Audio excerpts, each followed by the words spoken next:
The withdrawal of Iranian forces and units of the Lebanese movement Hezbollah from Syria is not on the discussion agenda, Syrian Deputy Foreign Minister Faisal Mikdad told Sputnik.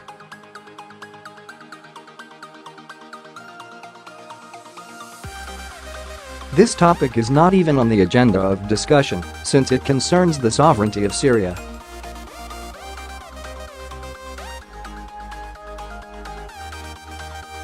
We cannot let anyone even raise this issue. Those who ask for something like that, and this is definitely not our Russian friends, are considering the possibility of intervention in all parts of Syria, including the support of terrorists in Syria and elsewhere in the region, Mikdad said.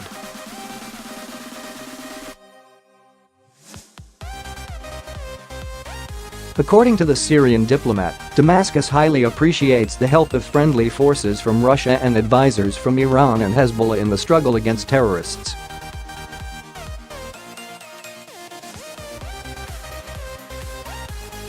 The statements by the United States about its intention to withdraw troops from Syria and replace them with Arab forces are aimed at drawing the Arab countries in direct conflict with Damascus, Mikdad said.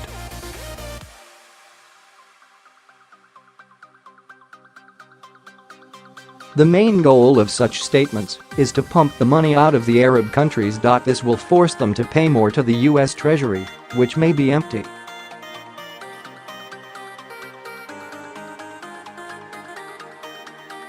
As well as drawing the Arab states in direct conflict, as far as I can guess, with the Syrian government, and this is a dangerous situation, Mikdad said.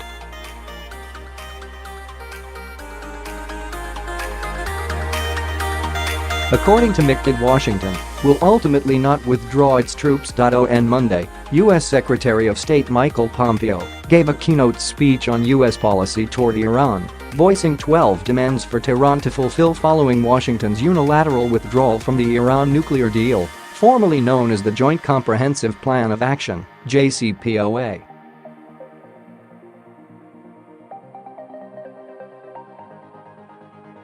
The commander of the Islamic Revolutionary Guard Corps, IRGC, has slammed the address made by U.S. Secretary of State Mike Pompeo.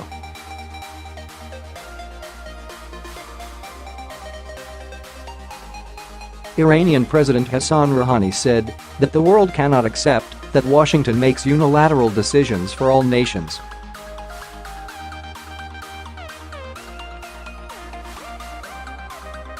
On May 8, Trump withdrew the United States from the Iran nuclear deal and Treasury immediately began to reimpose all sanctions against Tehran.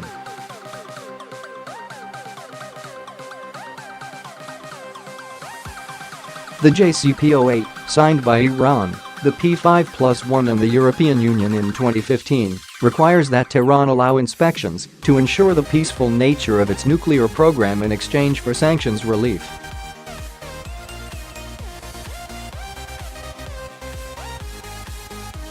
The US-led coalition has been conducting airstrikes in the Arab Republic since 2014 without either a UN mandate or the Syrian government's consent.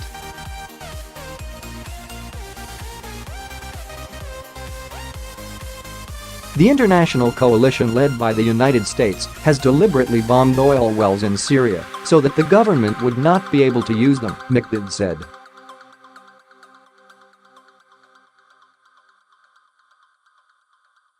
They made it necessary to spend tens of millions of dollars to resume work at these oil fields, Mikdad added.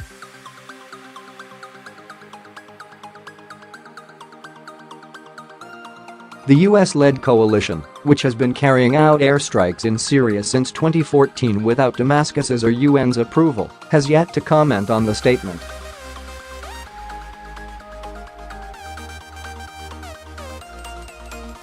The United States continues its support for terrorists in Syria by financing and supplying them with arms, Faisal Mikdad said.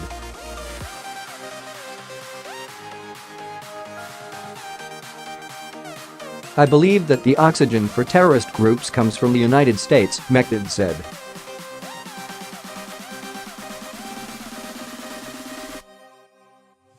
The Syrian minister noted that Damascus had heard many times since the start of the crisis in 2011 the U.S. statements on the reduction or termination of its support to the opposition in Syria.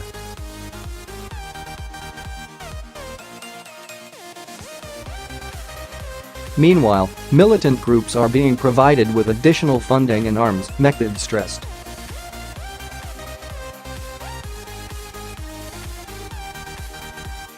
According to the minister, after the liberation of eastern Ghouta and the town of Hajar Aswad from terrorists, the Syrian army discovered large stocks of arms recently delivered from Western countries and the United States.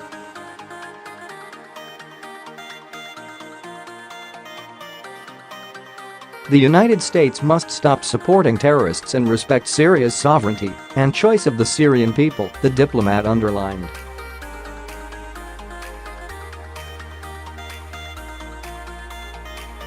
A military diplomatic source earlier told Sputnik that militants from the Nusra Front terrorist group, banned in Russia, and the Free Syrian Army, FSA, were expanding the controlled territories in southern Syria to create an autonomy under the patronage of the United States.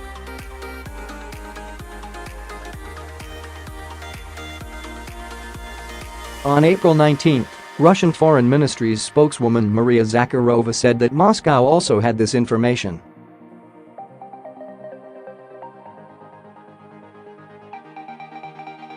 The CBS TV channel reported on May 18, citing U.S. President Donald Trump administration officials, that the administration had withdrawn all assistance from northwestern Syria, where anti-Syrian government forces and Turkey are operating.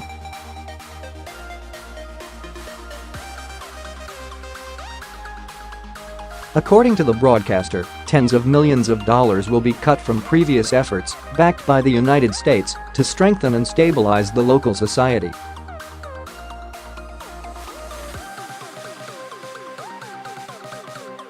Syrian authorities have not finalized a list of candidates for participation in the Committee on Syria's Constitution in Geneva, however there are a lot of specialists and experts who could represent Damascus in the body, Syrian Faisal Mekdad stated.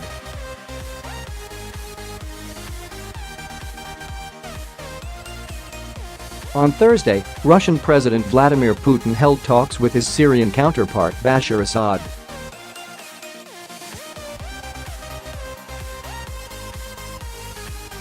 The Russian leader said that Moscow welcomed and would support the decision of Assad to send his representatives to the Constitutional Commission in Geneva.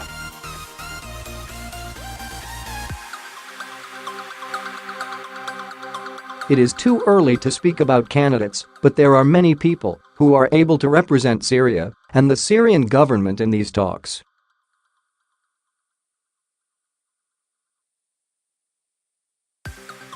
We have many experts in this sphere who could participate in these talks, Mekdad said.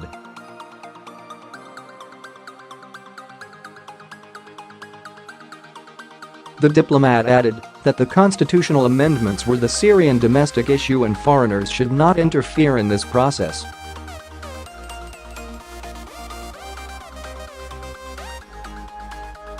There are several issues that are needed to be revised, and we are ready to reconsider them, the deputy foreign minister said, adding that it was necessary to understand which positive options could be added to the constitution.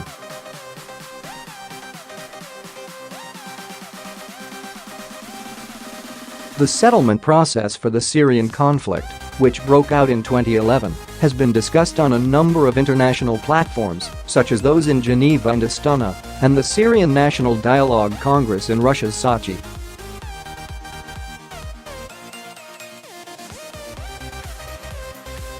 The main result of the Sochi Congress was the creation of the Constitutional Commission that would work in Geneva and focus on amending Syria's existing constitution.